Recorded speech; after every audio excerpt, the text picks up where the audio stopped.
Ahora que terminó el mundial, creo que quedó más que claro que de los 3 anfitriones, México fue el mejor. Fue el único país donde todos los aficionados extranjeros disfrutaron sin restricciones absurdas y con un ambiente demasiado fiestero. Sin embargo, durante el mundial hubieron hechos que una parte de las personas no quisieron voltear a ver, y es que el mundial nos hizo mirar a la mejor y a la peor versión del mexicano. Por una parte, pudimos observar al mexicano amigable, amable y servicial con los extranjeros, el mexicano que incluía en sus celebraciones a todas las personas sin importar su origen ni su aspecto físico. Pero por otra parte, también pudimos ver al mexicano clasista, valemadrista, egoísta y al mexicano que no piensa 2 veces las cosas antes de hacerlas.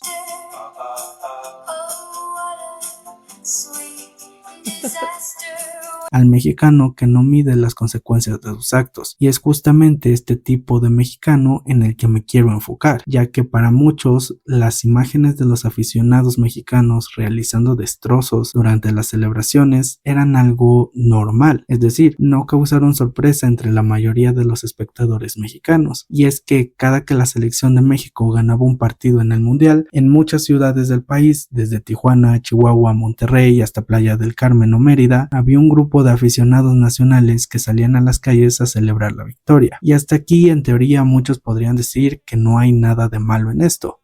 Y tienen razón, pero lo malo venía cuando estos festejos se convertían en actos de molestia a otras personas o en vandalismo. Un ejemplo de esto son los casos donde la gente veía un auto que circulaba cerca de ellos y llamaban a todos para empujar el auto de un lado a otro, provocando daños en esos vehículos.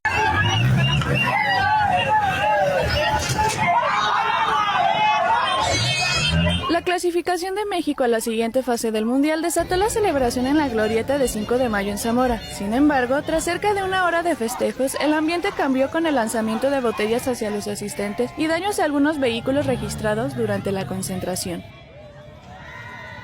Lamentablemente, en algunos de estos casos, los dueños de los vehículos afectados tuvieron una reacción muy cuestionable, donde terminaron atropellando tanto a personas involucradas en los desmanes como a personas que no tenían nada que ver, pero que tuvieron la mala suerte de estar en el momento y lugar equivocados. Todo esto nos lleva a un tema interesante, que es la diferencia entre libertad y libertinaje. Antes de profundizar en este análisis, hay que dejar en claro qué es la libertad y qué es el libertinaje. La libertad es la capacidad de actuar, pensar y decidir por voluntad propia, respetando las normas éticas y legales, y por ende asumiendo las consecuencias de no respetar estas normas. Por otro lado, el libertinaje es el actuar violando las normas éticas y legales e ignorando las consecuencias de estas violaciones. En pocas palabras, el libertinaje se puede entender como la consecuencia del abuso de la libertad, o sea, el libertinaje va después de la libertad. El libertinaje violenta la libertad de terceras personas. Es aquí donde toma mucho sentido la frase de tu libertad termina donde empieza la de los demás, porque si tus acciones están lastimando o molestando a otra persona, entonces ya estás violando las normas éticas o incluso las normas legales, que es justamente lo que pasó con todo esto de las celebraciones. En el ejemplo que puse hace un momento, el ejemplo de los autos, a eso ya no se le puede llamar libertad, porque en el momento en el que mueven el vehículo de alguien más de esa forma, ya están dañando su propiedad privada, ya están obstruyendo su derecho a libre tránsito y ya están violentando su tranquilidad, por lo cual todas estas acciones que se vieron en las celebraciones son ejemplos claros de libertinaje, y esto va de la mano con la incompetencia del Estado para guardar el orden público y mantener el Estado de Derecho.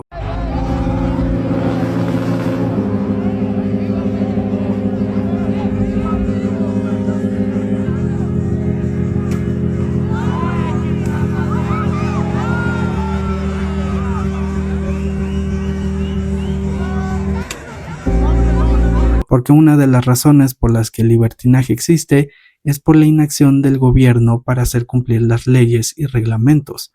Y seamos sinceros, todos los que vivimos en México tenemos claro que muchas veces al gobierno no le interesa hacer cumplir la ley, a menos que le convenga. Ejemplo de esto son los policías y militares corruptos e incompetentes que no saben cuáles son los protocolos a seguir y muchos de ellos ni siquiera conocen las leyes que regulan su actuar. Resumiendo en pocas palabras, lo que quiero decir es que todo el desastre ocurrido durante el Mundial en gran parte es culpa de la inacción del gobierno, pero también es culpa del valemadrismo de algunos mexicanos y su nula capacidad de medir las consecuencias de sus actos. Esto da como resultado personas lesionadas e incluso personas muertas, ya que lamentablemente durante las celebraciones en la Ciudad de México murieron 3 personas y en otras ciudades varias personas resultaron con fracturas y heridas graves. Para ir finalizando, me gustaría hablar de este trend que se hizo muy popular durante el Mundial, el trend de andar besando extranjeros solo porque sí.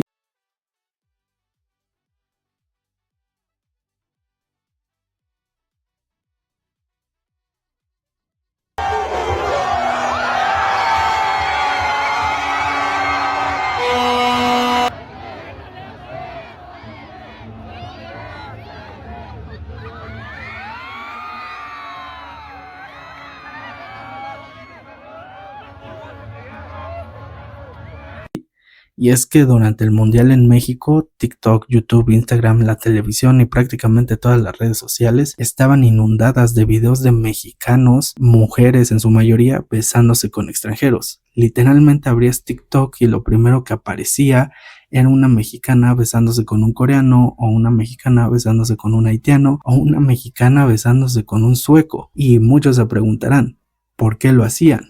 La respuesta es muy sencilla y al mismo tiempo muy turbia. Porque sí, o sea, su único motivo para hacerlo era que los hombres eran extranjeros, eran blancos o eran negros mamados. Y aquí solo tengo 2 comentarios para hacer. Número 1, qué asco. Número 2, ¿era necesario? Es decir, creo que este tren contradice mucho la frase de no es no, la cual es una frase que se ha usado desde el inicio de esta década para tratar de combatir el acoso sexual que reciben las mujeres en México. Pero por el otro lado, el movimiento feminista, en su facción más radical, ha defendido este tren con el argumento de que los que critican le tienen envidia o miedo a la mujer empoderada. Personalmente creo que más allá de la imagen que pueden llegar a dar este tipo de acciones, hay que poner en la mesa los riesgos en temas de salud, es decir, todas las enfermedades que se pueden contagiar solo con un beso de una persona la cual no tiene ni 5 minutos que acabas de conocer. Y también hay que pensar en el futuro, porque ¿qué va a pasar cuando estas personas tengan novio o novia y de repente un día random esta pareja se meta a TikTok o a Instagram y se encuentre un video de millones de vistas de su novia besándose con un anciano estadounidense o con un coreano? Siendo sinceros, eso sería algo muy incómodo y con lo que no muchas personas van a poder lidiar. Pero bueno, eso es solo mi opinión y no tienes por qué estar de acuerdo con ella. Muchas gracias por ver el video.